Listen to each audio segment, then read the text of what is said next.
Believe it or not, we made it to the new year, and I'm so happy to be here with you. Every year at this time of year, like probably most of you, we like to sit down and kind of just assess what's going on in our home and on our farm and what we want to keep and what we don't want to keep heading into the new year. So I thought we could sit down together with a glass of bubbly to celebrate the new year and just kind of give you a bird's eye view of what's going to be going on our farm in this coming year. So cheers to 2022. No. All right, where do we even begin? I'm going to show you a bird's eye view of our property. We get a lot of questions about how our 2.5 acres here is broken up for the animals and the gardens that we have. So I'm hoping that this helps you to see how we utilize this little piece of land that we have for all the different things that we want to grow. So let's start, how about with the chickens? Our chickens have completely stopped laying this year. Total failure on my part. I've been talking with a farmer friend of mine who I've been getting eggs from throughout this dry spell. And he's encouraged me, per Joel Salatin's advice, to completely replace our laying flock every 2.5, or 3 years, depending. Most chickens hit their peak performance at 2 years. Then after that, it's a slow decline. So if you're actually wanting to have your chickens for eggs and not just for looks, you kind of do need to manage this. And dare I say, I've really, really dropped the ball on this. I have one hen out there whose name is Phyllis. She was 3 years old when we got her, and she's been with us for probably 4 or maybe even 5 years. She's been here a long time. There are no eggs coming out of Phyllis. So I took this farmer's advice and I ordered a complete new flock that will be here at the end of February, which means that a lot of our old laying hens are going to be destined for the soup pot. We are thankful for them, but they are simply too expensive to keep around and to feed when they're not giving us anything in return. And unfortunately, we don't have enough property to just let these old hens run wild because they tear up the gardens, they get into the vegetables and just cause all kinds of mayhem. So we're going to be replacing our chicken flock this year, which means that we do need to harvest our old hens and some of our old ducks that are still out there. Now, there's this great idea in homesteading that you're going to have these free-range chickens and they're going to eat the insects out of your garden and it's going to be magical and beautiful. And that is just simply not the reality on our farm with having chickens. Our chickens can be a little tenacious and a little overzealous about their pecking and about their scratching abilities. And we have paid the price in this, not only in our flower gardens, but also in our vegetable bed. So we spent a good chunk of this summer building a new chicken coop, and I'll show you where that is on our property. It's much further away from the gardens than their original coop was. And instead of having a 6-foot tall fence, we now have a 10-foot tall fence around this entire area. They have plenty of room to scratch, to roam outside, to eat the bugs, to graze in the grass, but they are held captive in this coop because I just can't take the destruction. I can't do it anymore. So this is the year of the chicken. This is going to be, I swear, I'm going to do a good job about this, about making sure that they're laying, making sure that they're where they need to be, not letting them ruin the other things. I also get asked a lot. Years ago on the blog, we posted a homemade chicken feed recipe, and I get asked, do you still make this? And the answer is no, I don't, because the individual products that we used to make that chicken feed, the price got so astronomically high that it didn't make sense for us to go to the effort to mix our own feed anymore. So now, a fairly local to us mill is Scratch and Peck. A lot of you have heard about Scratch and Peck. It's as good as I could ever hope for from a chicken feed. And so that's primarily, plus kitchen scraps and garden scraps, what our chickens eat and what they will continue to eat going into this next year. So I'm looking forward to not having such a severe dry spell of eggs going into the end of the year. Let's move on to the dairy cow. So we keep one dairy cow here on our farm, Cece, and you can see from the drone shot where she lives. This is where she lives in the winter and in the summer because this is her pasture. So Cece is pregnant right now. She's been our dairy cow for 5 years. She's given us 4 different calves, and now she's pregnant. But we gave her this whole last year off, partly for ourselves because we've been hand milking a cow for the last 7 years.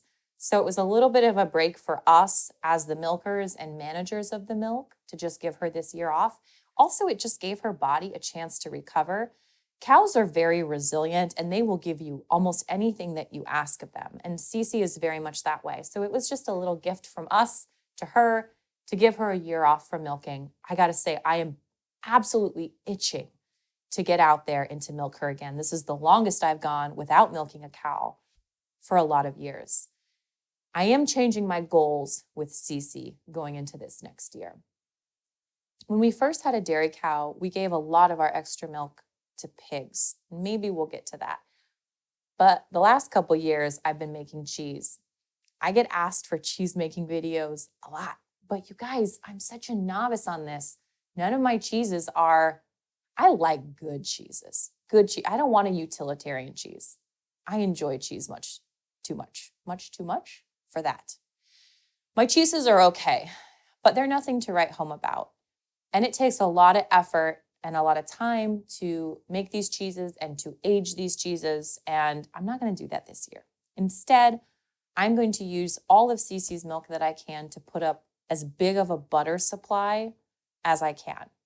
When I make cheeses, I don't skim the cream off of the milk. And so you kind of have to choose. You either get milk or you get cheese or you get cream or you get butter. This year going into milk production, butter is going to be my priority so that we can fill a freezer full of Cece's butter. And then of course, after that, we can do things like sour cream and yogurt and maybe some soft cheeses like ricotta or farmer's cheese, cheeses that we don't have to age, that we can kind of just instantly eat and enjoy. So Cece gets a grass alfalfa mix, and that's what she's eating through the winter to keep her warm. When she's in milk, we give her a little bit of grain in her stanchion, but all in all, she's happy with this. We're happy with this. It's going to be a good year for Cece. It's going to be a great year, actually, for all the animals, because here is my first dream of 2022. And that is to get our barn finally built. We have been operating out of a shop for the last 6 years that we've been here on this property. We've built the shelter that you see the animals in now over our pump house. So that's where our chickens are housed, and also the sheep and the cow are housed. But we want a real barn, a barn with various pens for calving or lambing, an upper level for hay storage so that the hay's not in the shop, a bottom level for just some good winter shelter from the sun and from the snow. And then a new milking stanchion will be attached to that as well. And so we've been saving and finagling to make this happen. The architect comes out next week to help us come up with a design that will nestle right here on the spot that you see on the property. So this will be a 2-level barn, below for shelter, above for hay storage, with a stanchion and pens on the side. And then it will open out to that green pasture where Cece spends her spring and summer. So this is going to be a monumental task. This is going to be the biggest project by far that we've ever done here on the farm. But I'm really hopeful that going into next winter, we will have electricity where we need it for the animals, and we will also have water actually piped in to the barn where we need it for the animals. Because right now it's a lot of buckets, a lot of extension cords, and a lot of hoses, and that is really not ideal. So 2022 is the year of the barn. I'm sure nothing will go wrong. It's going to be great. Before we venture away from the animal pen, you'll notice we have our small herd of Katahdin sheep nestled right in with Cece. This time of year, this works great. They keep each other warm in their shelter at night, and they get along very well. 2021 was kind of a rough year for our sheep in that we lost our ram, Hamish, the year before. We brought in another ram with new genetics fresh into the herd, and we lost him from some sort of impact trauma from battling with another ram. Anyway, it was rough because it was a lot of effort, a lot of time and money to get him here. So what we ended up doing was keeping behind one of our ram lambs that really showed genetic superiority to the other lambs. But what that means is we need to replace all of our breeding ewes this coming year. So Eleanor was actually a bottle lamb that we got, and I fed her. I'm going to dig up this picture from the blog and show you. I had to bottle feed her while I was pregnant with Will. So this was 7 or 8 years ago. She has been the matriarch of our herd for a very long time. These ewes have given us so many lambs. They have filled our freezer year after year. We're very grateful for them, and we will let them live out their retirement years here on the farm. But we need new genetics. We need fresh, young ewes that can kind of withstand the cold winters and the hot summers, and ultimately can just be the next generation of our breeding program here with our Katahdin sheep. So we won't buy them in the spring, but when the lambs are weaned, kind of in the late summer, early fall, we will purchase 3 new breeding ewes to bring in to the farm, and they will be bred then next fall for lambing the following spring. So another dream of mine going into 2022 is actually to keep track of breeding. So in terms of sheep management, this means I actually do need to ear tag the lambs because I lose track of which ones are whose and like whose mom is whose and who can be bred to who. And we also need to make sure that we band the ram lambs, meaning we castrate them when they're young so that they don't grow testicles, they don't grow into a full-fledged ram, because what happens is these lambs grow and they're healthy and strong, and then they battle our alpha ram because they're then want to breed, and it can kind of just cause a tangle or like impact trauma like we found with our ram that passed away. Anyway, just a few basic management techniques that we kind of thought we could skirt away with not doing because we have such a small herd. We just have 3 breeding ewes and 1 ram year round. So maximum we have 10 sheep at any given time. So new management techniques for the sheep going forward, most definitely, because it's going to make everybody's life a lot easier and ultimately make sure that like no sons get bred to their moms in a weird, twisted way. This is farm life, y'all. This is the reality of what we're dealing with. Okay, moving away from the animal pen, let's move over to the gardens. All right, last year, we invested a ton of time and a ton of money into our new no-dig market garden. One of the best decisions I have ever made in terms of gardening. And I have to thank Charles Dowding. If you don't follow his channel here on YouTube, you really should. He's the one who taught me about this method, and I could not be more pleased with what it meant in terms of weeding and harvesting out of this huge patch. So you'll remember at the beginning of 2021, this was just open field, raw dirt, pasture weeds, and we have turned it into this beautiful, lush, and productive garden. The problem is that has totally put a bee in my bonnet about developing the rest of this really shabby pasture. And so for the gardens, here's my next dream for 2022. I want to take this unused plot of pasture land that you see here, and I want to turn it into a food and flower forest. Go figure. So this means chestnut and hazelnut and almond trees, different kinds of berries, including an entire row of elderberry bushes, and then garden beds, more no-dig garden beds for various flowers, because flowers make me happy and I want to be surrounded by them. I'm also hoping at some point that we can get a greenhouse in this area that's actually heated so that we can put our seedlings and such in there and just have that be quite a bit closer to the market garden, because that's where we're constantly going to and fro. So a lot of development is going to take place in this piece in 2022. And no, I'm not going to do this all by myself. I have hired my friend Marseille to come in. She's an incredible horticulturist and very skilled in the garden. And she is going to help me to plan this and to develop it. So she's going to be boots on the ground in a major way in this project. So we want to maximize, like a lot of people, we want to maximize our production from our little plot of land this coming year. So that means even if that's herbs, berries, nuts, vegetables, fruit trees, all that kind of stuff is really going to take priority in the coming year. So it'll be really exciting. And of course, I'll make sure to bring you along to see how this barren plot of land that really we haven't done anything with in our time here becomes something totally magical, full of food. ultimately. So now that we're on the subject of food, here's a few dreams of mine coming into this next year. Last year, like I've shared on here before, we finally invested in a freeze dryer, which I'm so happy about because this has taken preserving to an entirely new, like utilitarian level, less novelty, more just actual raw production and preservation of these crops that we're growing. So Marseille has personally taken on this challenge to rotate the crops in the garden to make sure that we maximize production, because we would really like to be able to provide my family and her family and my parents as well with produce from the garden and from the orchards and our little fruit trees and such. So this is going to be a huge goal for the coming year, to make sure to pull things out and have little baby plants ready to go at the right time. So I'm kind of having to stretch my skills here, which I am excited about, and I anticipate having a huge harvest. I really want to focus on preserving food that we're going to eat. It's very easy to do novelty foods, and these are fun, and a lot of times they're pretty and they're encouraging.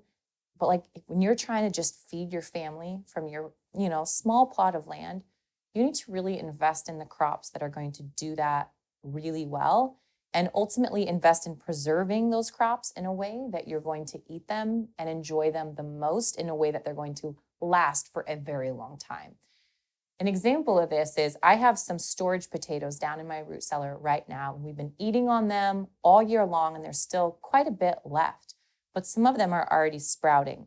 Now, if I let them go on too long, we won't be able to eat them by spring. They will have been just shriveled and wrinkled and used all their energy to send up these sprouts. So I'm thinking about shredding them and just freeze drying them and having these freeze dried potatoes that we could add into soups or stews or make into hash browns or whatever it is. So really thinking about preserving in an entirely new way this year. What are the foods that we're actually going to eat, and how is that most going to benefit our family? I think that question is really sort of setting the parameters for our goals and our dreams in terms of food production in the coming year. So here's how that kind of looks in the big picture. All of our ewes typically have twin lambs, which means that we should, in theory, harvest 6 lambs this year. Cece will also give us a calf, and we'll raise that calf for beef. So in theory, we should have a whole steer or heifer as well. On top of that, we raise anywhere from 2 to 3 dozen ducks every year for meat. So we should have that on top of that as well. And then we also harvest any old hens or roosters that we have for chicken.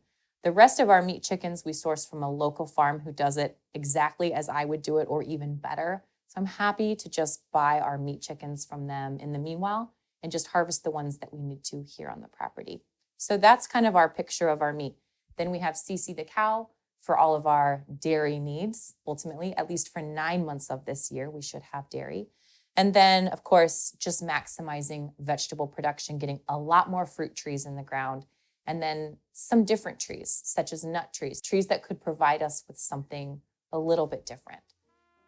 It's ambitious, obviously, huge goals. Getting a barn up is going to be huge, but I'm going to be honest, I'm feeling very optimistic about it, and I'm going towards this year, as I hope you are, with a lot of hope for what's in store, hope for what we can achieve here on our farm, and ultimately just what we can harvest, bring to our home, and bring to our tables. So I wish you well in 2022, my friends, and I can't wait to document all of those dreams as they become realities and share them with you right here. So thanks for being a part of our community.